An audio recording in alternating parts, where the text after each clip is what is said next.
how in the world can we invest while we have student loan debt? So many people here. And that was your story. You had student loan debt when you finished, and you started investing early. You were at 25 years old when you made your first big investment. Tell us how you got started and how Tesla actually changed the game for you. Yes. Hey, everyone. Honestly, guys, I come from a Caribbean background where investing just wasn't something that was talked about. However, I had a very ambitious mom that would always try something. There was always an expo or something she would go to about real estate or how to buy this and to do that. And one time she brought me to a stock conference, and she didn't understand what was going on. But it was enough for me to start writing some notes. What is the S&P 500? What is this? What is that? And that was enough to plant the seed, but not enough for me to get started. And then I worked in hospitality, trying to figure out what's my next big thing, and just living in New York. And my manager at the time, he was a huge techie, absolutely loved tech. And at that time, we heard about this little company called Tesla. And what was cool is that he bought one, and he would show up and pull up in front of our hotel with these butterfly doors. And I'm like, what is this? This is not a Ferrari. This is not an island. I don't know what this is. But he told me I should invest in this. This is going to be the future. Now, this was Elon in 2019. It's a different Elon today, okay? Back then, it was all about the innovation, the tech, what he wanted to do for the planet and his cars and how revolutionary they were to the time. And I took half of my check at that time, and literally, it did really well in 2019.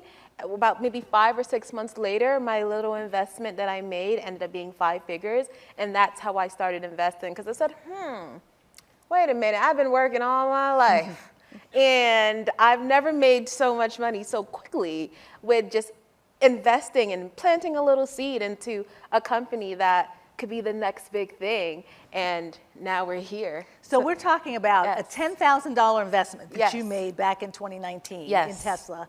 And by a few years later, you had a couple $1 million. I did. And you're continuing to grow and invest your money. Absolutely. A question came up earlier about day trading and investing and, how you kind of figure out what your goals are to figure out what type of investor you might be. Absolutely. How do you describe yourself as an investor? Okay, so I have the very untraditional way of the untraditional way of investing. I think a lot of times people, they want you to invest long term for 10 years, and then you can kind of dabble into more shorter term options and trades and things of that sort.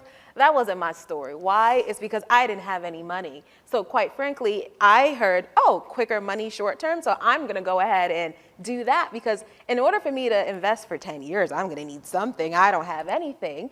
But the problem, what happens is that sometimes we get carried away, right? Like, you have a bag of chips, you have the big bag of chips, you're not supposed to eat it all in one night, okay? And that's what happens sometimes with day trading, because it's fun, it feels good, you can make a lot of money. But ultimately, you have to do things in doses, and you have to understand the way of the land. So for me, I started off short term and doing a lot of option trading and doing short term opportunity catalysts, momentum trading, and then I made a good chunk of money, and then I went on to invest in things long term. So that was my story, but in that story, there was a lot of up and downs, right? Because with short term trades, there's risks involved. However, I'm not the one that's going to tell you not to do it. My goal is to let everyone know, if you are going to do it short term, you have to learn the way of the land, right? You can't just... You have to take the time to study it. Absolutely. And that's what Brandon was saying earlier. Absolutely. Exactly. Yeah. Not Reddit and X/Twitter is not enough, y'all. You got to do the work to learn it, because it is a really good tool that you can use to make money, especially when different things are happening in the market that you may not want to invest for the next 10 years, but you want to take advantage of that moment, right? I know we talked a lot about, inflation and things of that sort. There's companies that make sense to invest in inflationary times that may not make sense when things are over. You don't want to invest in that in 10 years. You may just want to have it for the next 2 years, and you want to be able to use the best tool within those 2 years. And that might be something short term, like an option trade. So it's just knowing when to use these tools and knowing the way of the land of the market. How do you get started? That question has come up before, and so many people are like, I'm trying to juggle my part-time job, trying to make sure I'm budgeting right, know, and then you're saying I should invest too. I don't have the money to do that. How do I get started? Yes, okay. So there's two things. There's the money and the time. So first, let's address the time, so I think that's easy. Y'all, we got the time. When we think about it, how much hours do we spend on our screen time on social media platforms, especially TikTok and Instagram? We have the time. So I think we just have to shift our mindset a little bit. And, let's say like the time that we spend maybe 2 hours or 3 hours on TikTok, rather it's in 30-minute increments, right? Because people are like, I don't spend 2 hours on TikTok. Go on that screen time. You probably do spend 2 hours a day on TikTok. But if you actually switch your mindset a little bit and say, hey, you know what? I do have the time and you want to make it a priority, there is that. Then the next question is, you guys are in college. It's so funny because we were backstage talking. And I mean, I was in college not too long ago, okay? Just, So I said, where are the kids going? Are they still going to Miami? Because that's where I used to go. And then I tried to think like, how did I even get the money? And then I thought about it. It's like, I definitely had at least $1,000 or $1,500 to go away on spring break. And then I did the math in my head. So we have spring break and we have winter break. So if you have $1,000 for each and it's 4 years, you guys do the math, that can add up fairly quickly. That's $8,000. $8,000, and that's having fun. But let's say if you, of those 8 breaks, right, that you're not spending $1,000, you're not going away, you're not doing this. What if maybe out of the 4 years you're in school, you took $2,000 or $3,000. Maybe you didn't go away every time. $3,000 in a company like Apple would be a lot of money today. A company like NVIDIA would be a lot of money today. Tesla would be a lot of money today. Even something like Elf Beauty for the girlies, that would be a lot of money today. So we do have the money. It's just we have to be able to learn all the different tools and just look at things a little bit different and prioritize differently. Exactly. I want to ask you, because I know there were some investing questions out here earlier, any questions that you have for Tiffany? And I guess one thing that as we're looking, and please raise your hand so we can get a mic to you, the first investment that you should make. Brandon talked about the S&P 500 and making sure maybe to get an exchange traded fund or an index fund. Is that the place to start? What is the first investment? What's an essential investment for you to have? To be honest, I actually agree with him. I think having the S&P in the beginning makes a lot of sense because you're going to get exposure to a little bit of everything, So I think that is a really good first step. But then after, investing in what you love. Now, let me preface that a little bit, right? Because investing in what you love, there's a lot of different layers to that, right? So for instance, let's say if you love cars, right? And you like Ford, right? You may not want to invest in Ford. You may want to invest in the best type of car, right? So invest in the best things in the categories that you love, or the things that make sense and the things that actually have a use case in the things that you love. So an example for me is back in COVID, Ulta, makeup. I absolutely loved makeup during that time. And there was tons of makeup companies that I could invest in. But I wanted to do Ulta because I knew that they had a lot of brands. I knew that during COVID, we wanted variety. We wanted to try new things. And Ulta made sense. Now, I could have went L'Oreal, right? I could have went Elf. There's so many different companies. But at that time, I knew that because I love makeup, because of the use case and the time frame, I knew that Ulta made sense at that time. Excellent. Yes. Any questions? Anybody? Yes. What are some common things to avoid, like to not fall for a scam, or how do you know if the place you're investing in is legitimate? Yeah, so it's so funny is because a lot of times if someone is coming to you and telling you, I've discovered a new way to invest, don't believe it, guys, because quite frankly, the rules are the same, right? No matter if you did it in 1980, if you did it today. Now, different market conditions can change, but essentially the strategy is the same. Now, how you apply it and what you do with it is different, but there's no new way to necessarily maneuver the market. It's the same way. It's how you apply it. So I think that's one of the things to look out for. Someone's like, I have a new groundbreaking way. Now, don't fall for that. But also, I think the biggest thing is just finding a community, right?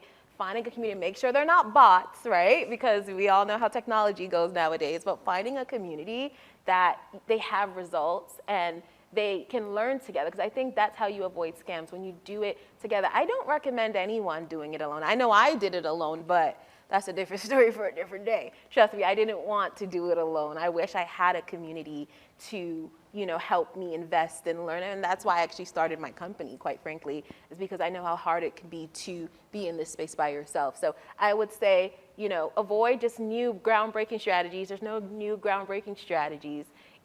Avoid that, but also look for communities with actual results. Any other questions? Right here. Is there a mic?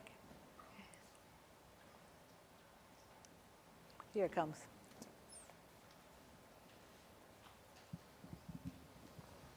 So how did you get started learning? Because I'm super interested in day trading and like these short-term trades, as you're saying.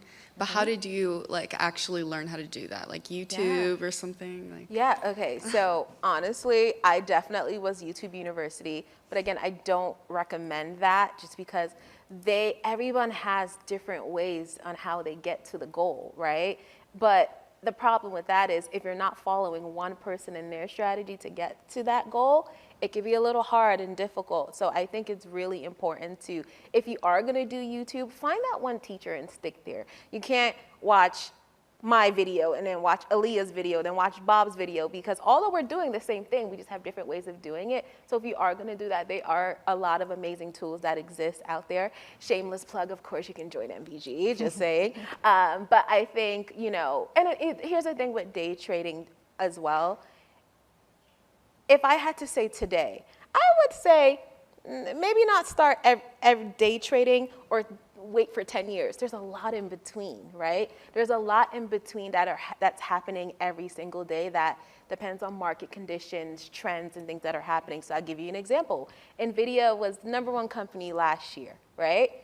The reason why is, does anyone here know what NVIDIA is? A quick teaching session. Yes. Okay, majority. If you don't, NVIDIA, they make chips, right? CPUs for your phones, your computers, anything primarily digital for the most part, you're going to need somewhat of an NVIDIA chip. I have my thoughts and feelings that I love them in regards to the chip industry. Now, the reason why NVIDIA did extremely well last year is because the adaptation of AI. And they had more tools, resources, products when it comes to AI. So what happened is, in that time, while everyone's talking about AI, I think last year you could not stop hearing about AI, right. You could have invested, now NVIDIA is a good company, you could take it for 10 years, my humble opinion, that's it. But if, let's say, you only had enough X amount of money for X amount of time and you had your goals, during that time, you could have invested in NVIDIA for a year.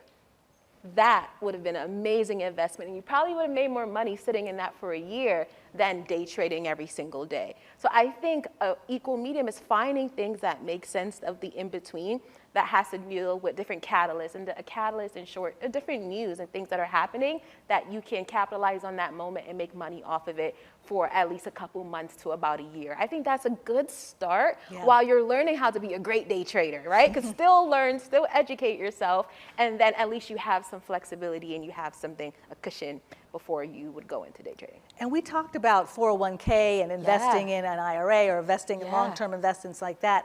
But a lot of people want to do it, don't want to wait 20 years. Absolutely. And so this is a way to make sure that you're doing both at the same time. You have your long-term investments and you have the ones that are making money for you now. Other questions? Absolutely. Right there. If we are focusing on a more long-term investment strategy, considering our time horizons as a young student, would you recommend getting as much money into the market as soon as possible, or following other principles such as dollar cost averaging? I'm so sorry, I didn't hear the last part of what you said. Would you recommend more so just getting as much money into the market as soon as possible, or following a dollar cost averaging principle of only investing a small amount over a longer time? So I think that can work. Dollar cost averaging works in companies that you truly believe in, right? Or in strong ETFs, like I would say, like the S&P 500. Because if you're dollar cost averaging in a company that doesn't make any sense now, that could really set you up for failure. But also, you have to understand market trends and market seasonality, because there's not, even if it's a great company, that doesn't mean it's a great time to invest, right? And that's something that it's really important that I need all investors to know. Even if you're in the market for the next 10 years, or you're going to be in it for a day, you have to understand the way of the land. It's like walking into someone's house. You can't just walk into someone's house and be like, I'm putting my feet up, shoes, where's the chips, opening someone's fridge. You can't do that. You have to learn the way of the land and know the right time and place for certain things. So finding the right company first, believe in it, and then you can dollar cost average into it. So start off with something that you believe in, and then understand the timing, right? You guys can look into seasonalities, different companies, and then you can add a little bit into it. And the last question I have for you, Tiffany, is an investment that didn't go so well, how do you recover? Believe it or not, guys, I've had a lot. So I've made probably close to $8 million in my portfolio when it comes to investing.